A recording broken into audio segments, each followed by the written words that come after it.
That boy Van Vliet was pissed. He said, if you could forget the fine, I said, Yeah. I got something I say. I want to letting y'all know that enough's enough. So yeah, we back here again, episode our third discussion of the week. Appreciate y'all for tuning back in. We talked about the NFL and Lamar and all that stuff. We talked about Ja and his situation as well as the face of the league and what that means in the NBA and all of that. Now we're here to talk about the project itself on the court with the NBA and discuss, as we said in the last episode, is going to get project cooked. So very, very fun conversation for you guys to get into. And again, no intro for you guys. We'll skip the video and jump straight into the conversation.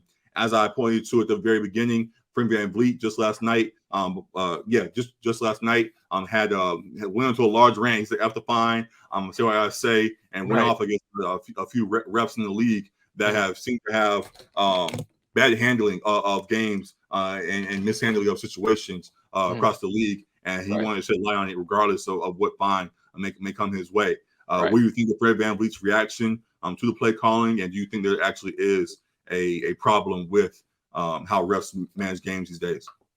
I loved it. I love a player or a coach, whatever, calling out the name specifically of refs who have been affecting the outcomes of games at times with some of these calls. I saw a call a couple days ago before this Fred Van Vliet one where Jordan Poole got a technical for bounce passing the ball to the ref.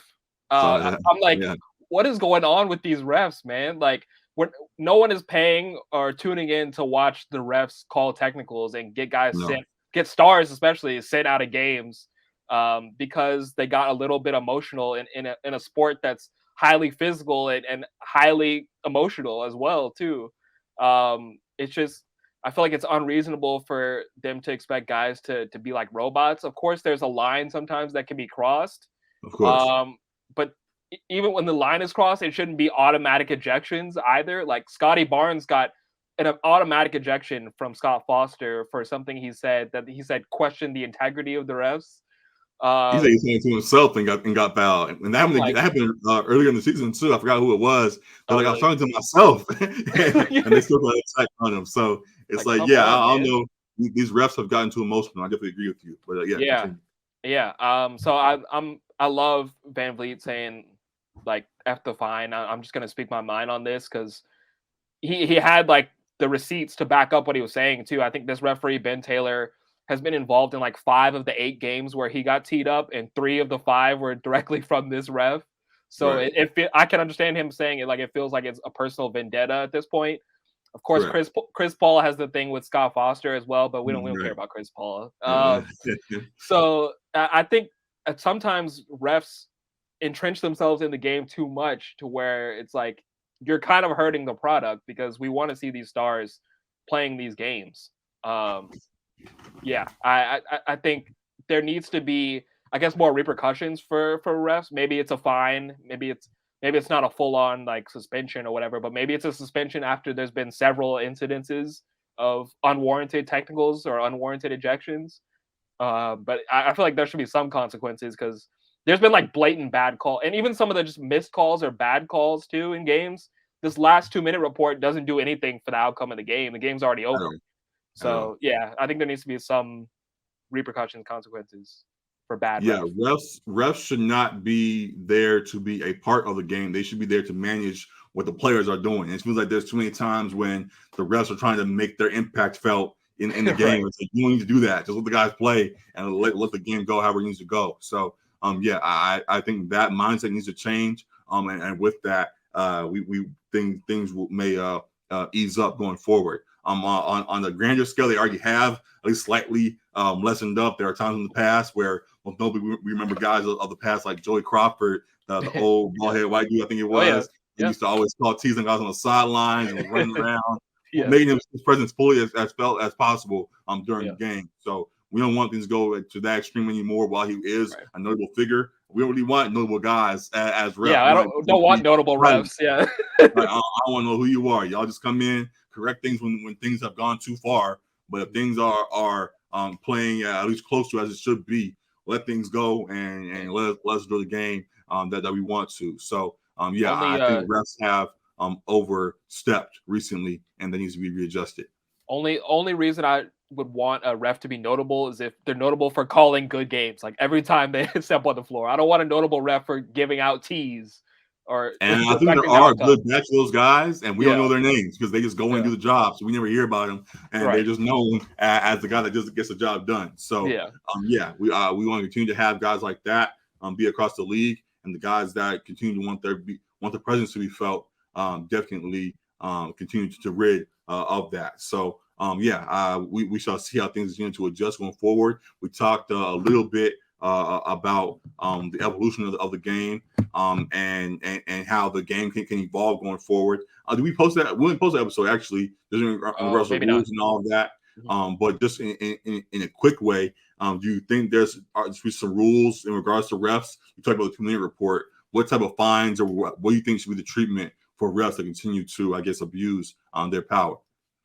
Feel like unwarranted tech should be a fine. I don't know if they do have anything like repercussions for refs at all because I'm not sure what the standards are in the NBA. But I know like when you get technical or you get ejected, that's usually a fine in itself too for the players.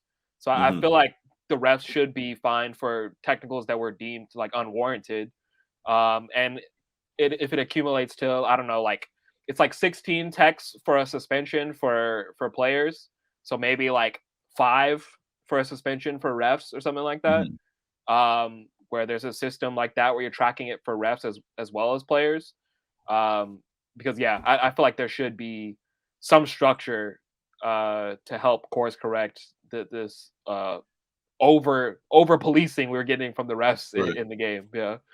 They do this officially already in football, and they kind of do it in the NBA. In that, in the NBA, you'll see when you watch TV at least that when there are calls that are made, the analysts they'll call in to a former ref who's an analyst now and be like, "This ref, what do you think about the call?" and yada yada. They should have an They do official that in the ref. NBA. They have the official ref that's outside of that and just overlooks. Like they usually. Oh, Calls you that are mean made. like in the arena, like where they go to the booth, that kind of thing. Right, that type of thing. I don't think they have like a ref review like that. Because I I mean, know they do, officially. they do though, because when they go to the review, like when coaches call for a challenge or whatever, they're reviewing it themselves. But I think there is someone else like in the arena as well, like who's reviewing it.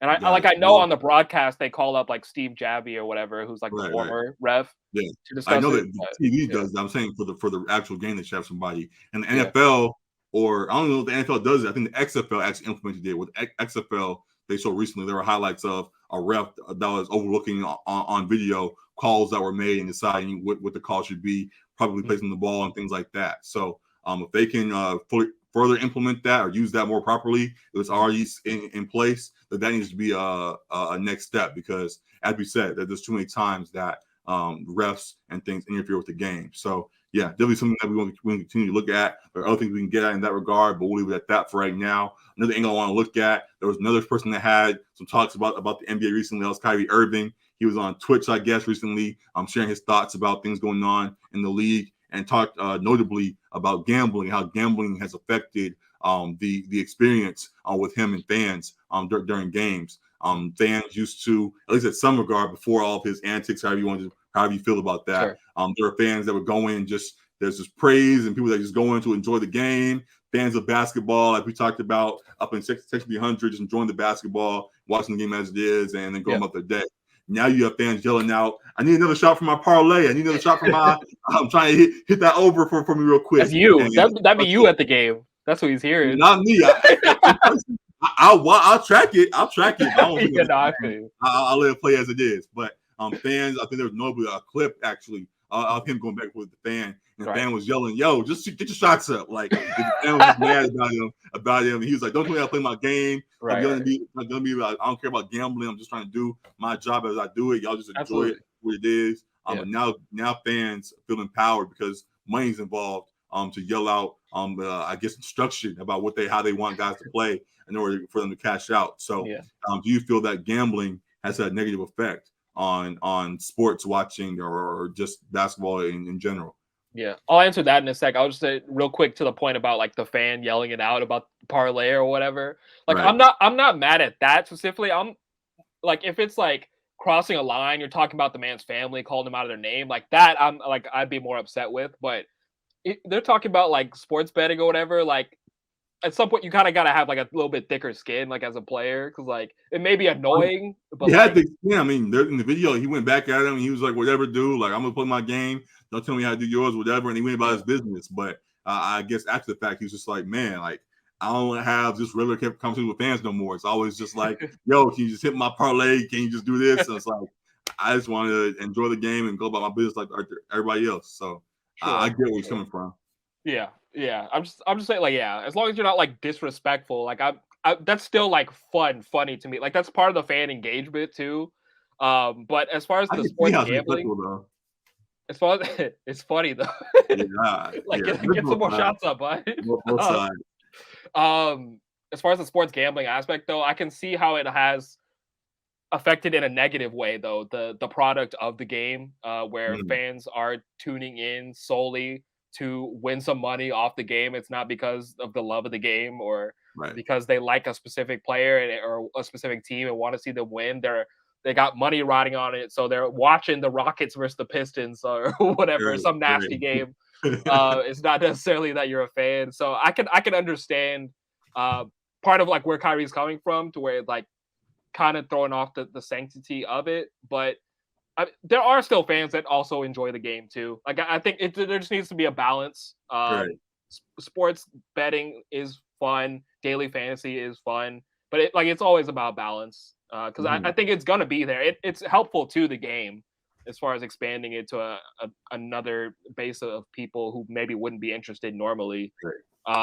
So the NBA is sports betting's not going anywhere. It's not, and we slightly tracked it last year, Mm. but it fully exploded this season, Yeah, both NFL and NBA. And I could see how players and players are just bothered now mm. by how fans now react to their games and what the product they put on the court. Oh, I got one more point on Also, that too. Yeah. it continues to further dehumanize the athlete a bit. Like, but let's guys have bad games all the time we see, and here comes some guy. You're not getting shots up. You're feeling how you're feeling. Here comes some guy. I don't care how you feeling. Get your 20 shots up. I need my parlay. Wherever the case, like it just fans just continue Yeah. to not care about the guy in the jersey. They just care about the results of the game. So I can see how Kyrie, who is very in touch with his full humanity, wants to have that appreciated by fans as well, beyond just what he does on the court. So Yeah. yeah, I understand it a I little was gonna bit. make one other point about that with the fan engagement and the sports betting aspect. Hmm. I think I'm always against like the negative adding on Twitter or DMing players. Like if you're saying something positive or just seeking to have like a playful dialogue or whatever, fine. Right. But when you're like calling guys out their name, getting mad at guys because they lost you money, like you're the one, like Kyrie said, you're the one betting. Either you're gonna win or you're gonna lose. If you Right. lost, you should have just picked the either side of the bet. Right. So it's on you. It's not on them. Right. So I'm never gonna be for people um, saying stupid shit or like just basically just trying to like make a viral moment out of calling out guys for Right. messing up their bet or whatever. I'm always gonna be against that. That's always gonna be corny. But I'm just like the playful like banter like in the arena. I'm fine with, because like that's kind of a partly cool thing about the NBA. Like I was saying, with the fan experience and the engagement, like you can, as long as you're not crossing a line, like you can yell out and like talk to the players, that kind of thing, because they are like arm's distance from some of them. Right. So yeah. Yeah, and then to your point about just as fans watching games, like with fantasy and stuff, I understood it at first. Like now you're getting guys that you're watching games of random guys you may not have cared about before, but on your fantasy team. So now you actually care about it. But now, because there's money involved, and most times with folks, they're putting decent amount down and they really care about hitting all their check marks and whatever. Yeah. It's less about actually following and trying to support the guy, and it's just watching anxious the whole time, and you're not Right. really becoming a fan of him. You're just watching him for a night, hoping that he checks something off for you. So while in the past, like we talked about how fantasy in regards to football may have opened up our eyes to certain players, and we became fans of them a little bit more because of what we got to see, because we followed them because of fantasy. Now these days, it's just check a box and go about your business, and we may not ever bet on you again. If you hit, I'll continue to bet on you and I'll watch you. But if you don't, I'm going to leave you alone and go on. So I mean, it may not fully be adding to Fandom as the leagues may have intended. So yeah, we'll see. I'm sure it's going to be even more of a mess during March Madness as that's about to get out underway. We were just on the brink of it last year. Yeah. Some folks were already in on it, but it wasn't a full, everyone talked about it type of thing. Now everybody talks about it. Everybody's pretty much active in it, some one way or another. So I'm very interested to see how that influences how folks watch March Madness this year. And yeah, it's going to be very interesting, and hope that Fandom still is the main thing that folks just watch these sports with. So yeah, we'll see how it continues. Go ahead. Lastly, I'm gonna say I'm always gonna bet against Chris Paul, but you'll never see me adding him or DMing him. Sure. The hate. But if I'm placing a slip, it's the under, buddy. We both been on Prize Picks now, so for a quick fun thing, do you have a list of guys you just avoid at all times? Avoid? I feel like I do more so like daily fantasy. So like I'm building rosters, and there's guys at certain points I'm like, every time I put this guy in a lineup, he lets me down. Like Bogdanovich on the Pistons, that Bogdanovich. Every time I take a chance on him, he always scores like 9 points. Like he's always dude averages like 20, and he'll always underperform when I pick him. Like I said, Chris Paul, I'm rarely gonna bet anything positive for him. It's gonna be the under on him. But there's probably a couple guys like that. To our conversation, there are guys that I'm fans of who I avoid, but because I can root for them just as a fan, but for betting wise, I don't know what's going to happen. For example, Laker guy Austin Reeves. I like Austin Reeves. He's a good player there. He might get 17 one night. He might get 2 points the next night. I don't know what's going on with him. He's a great piece for them and a great addition. So Sabonis might go a triple double one night, and he might hit 25 and 5, which is nice, but that parlay usually a little bit higher, so it hits those boxes. So there are guys that you definitely we have done a better job finding that middle ground. We don't be breaking guys or anything like that. No. But there are folks that even though we're fans of them, we know to leave them alone when it comes to the betting side. So definitely fun things there. And someone who trying to kind of fits right in that conversation, guys like KD, guys like Zion Williamson, who are stars and we're fans and want to root for, and may have put some money down on. It's hard to bet on them when they're always out and hurt. And the last part of this conversation I wanted to have was just about, in regards to the NBA being a quick product in a way, was just about how the health of the guys across the league, guys not really playing as much as we wanted to, has definitely been a detriment to the NBA product as a whole. What do you think about how often we see guys injured? What do you think the solution is to getting these guys on the court? Yeah, to that point, I had a $5 season-long bet on Zion getting the MVP, but bro missed like half the season. I had one on KD. I didn't even get one 40-point game. That's all I wanted. He may not even play this whole regular season. So so be it. It's rough. It's rough, man. Was your question more so just like what specifically about the injuries? I guess to our main point about the NBA being a quick product, is the lack of are injuries a big part of that? And what's the solution to that, if any? Well, the load management has been a big part of it, like we talked about in another episode. Injuries are kind of an unavoidable thing. Like the Kevin Durant one was a freak. He twisted his ankle in warm-ups. LeBron on that towel boy. No, I'm playing. People were calling for his job already. I feel bad. LeBron is 77 years old, so I understand why Father Time's kind of hitting him at this point. Zion, I'm concerned, like, because it doesn't even feel like it's a weight issue. It's his hamstrings now. So I don't know. I don't know what the thing is, but it was crazy. I saw a stat today. I thought it was a point stat. It was like Zion averages 28.5 games per season. Oh God! I was like, oh my God! Oh no! You do not want to see that, man.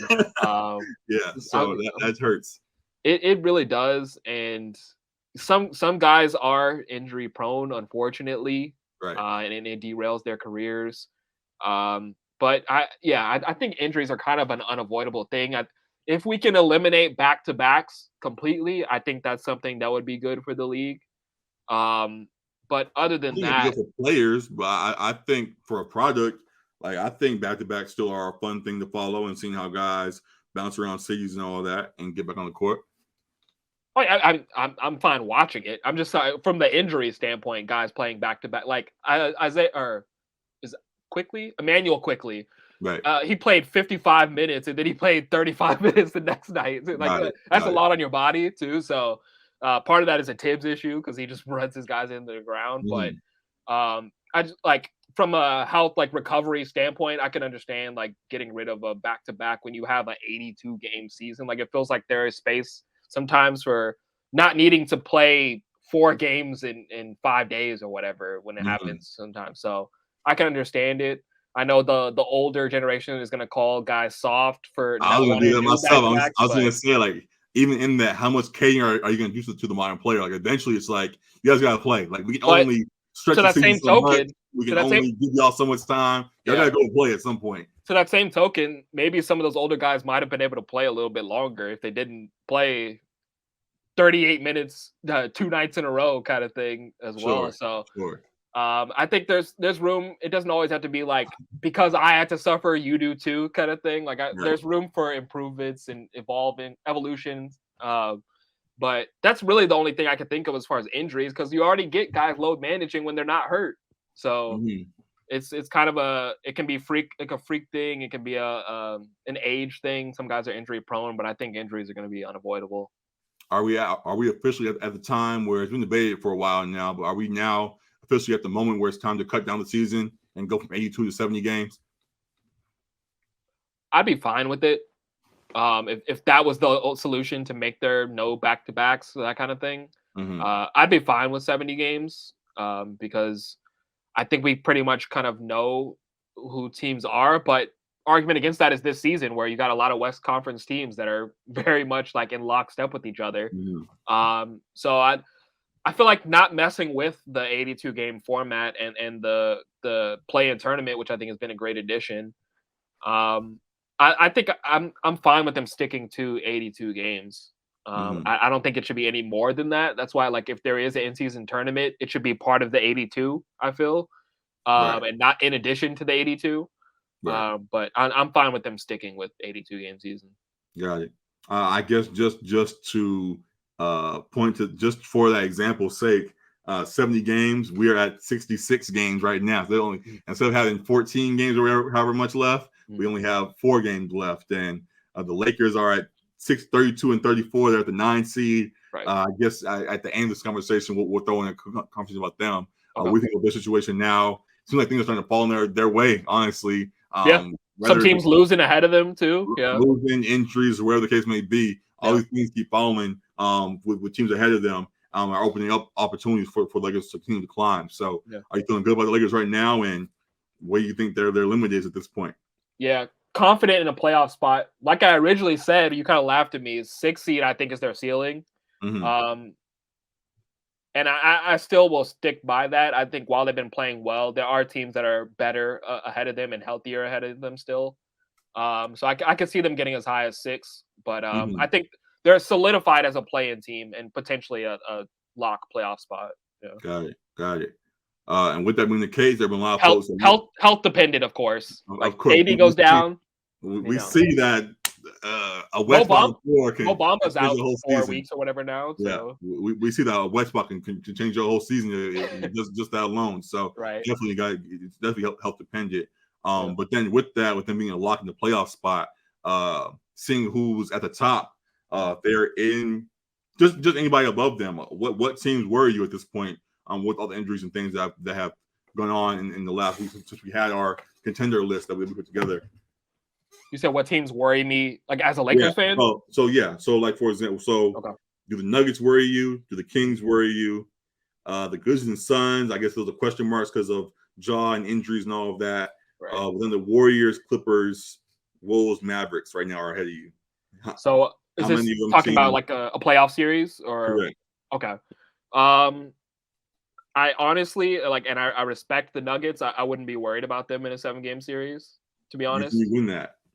I think they would. I think it'd be a good one. I think Mm-hmm. it'd be a 6 or 7 gamer.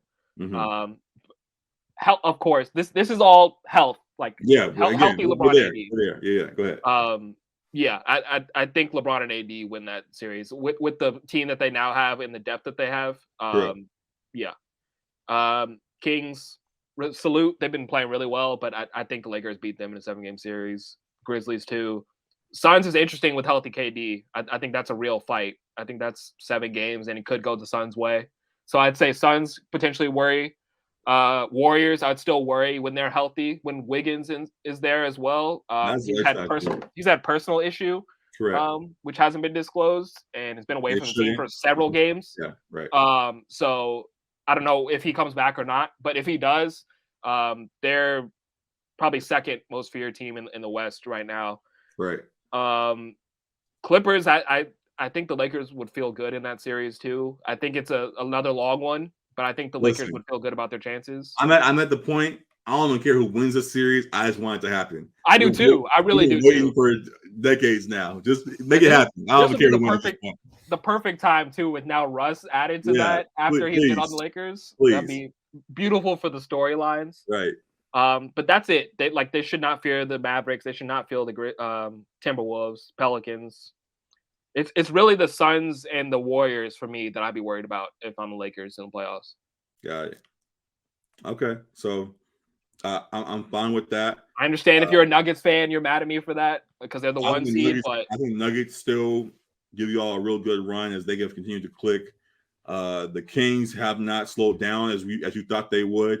While they just can't defend. That's my only issue with them. They can't defend, and while they've been new to the playoffs as well, I think they'll be up to the challenge. And they played the Lakers good in both matchups, and I think it definitely would be a decent series, 6-7 games potentially.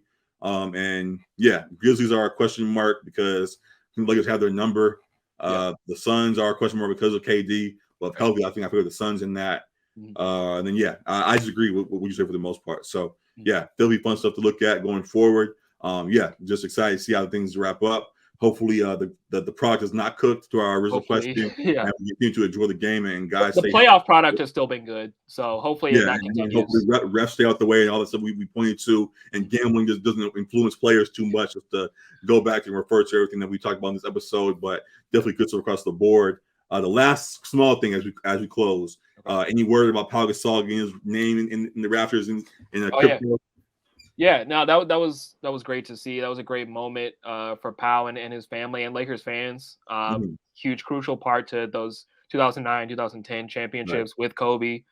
Getting the jersey right next to Kobe is also super dope, and I know it has to feel amazing for him and bittersweet that Kobe wasn't able to be there for it and see it happen. But yeah, that was really, really awesome to see. I think well deserved. The trade for him really changed the complexion of the Lakers. So, Pau Gasol, I apologize for being one of them young ignorant Lakers fans that called you soft. Hey, you were soft, but you toughened up. Ignore him. I apologize for calling you soft. You came in and got the job done, regardless of how we viewed it. You did what we wanted you to do, and we definitely appreciate you for that. And salute to you getting your name up in the rafters there. Definitely well deserved, and all praise to you. So ignore him. I don't know what he's talking about. I'm glad you had that brotherhood with Kobe, and he toughened you up a bit. That's what we needed. That's what got us over the top. So salute to you. Interview with this man, hey, nah, we love Pau Gasol on this podcast, man. So I do clearly. I don't know about him. Come on, man. We'll discuss that when you get here. I just gave him his flowers. Yeah, kinda. He gave him some dirt. It looked like. But anyways, definitely a salute to him. Salute to Pau, and we'll see who has their name next. Up there in the Raptors and in crypto. So great things there with the Lakers. Great things with the whole league. Hopefully going forward. I'm excited to talk about it all. That's 3 of 3 for you guys. That 3 episodes again this week for you. We might sneak in a bonus one for you guys. Wink, wink. But for now, thank you for tuning in again to a good week of discussions for the pod. I'm excited to continue building on this going forward. We'll be back next week. We might sneak in one on Monday. We'll discuss it. We can get in one once the brackets are announced. And do our own bracket for you guys and have a bracket challenge set up and all of that and go from there. But we'll be back as usual on Thursday, Friday with episodes dropping for you guys and roll from there. So might have to sneak in another one for Monday after that finale on Sunday. That too. Yeah. So we got some things to discuss. Absolutely. So fun across the board. Appreciate all the love from you guys. See you again real soon. And yeah, man, we got here. Peace. Deuces.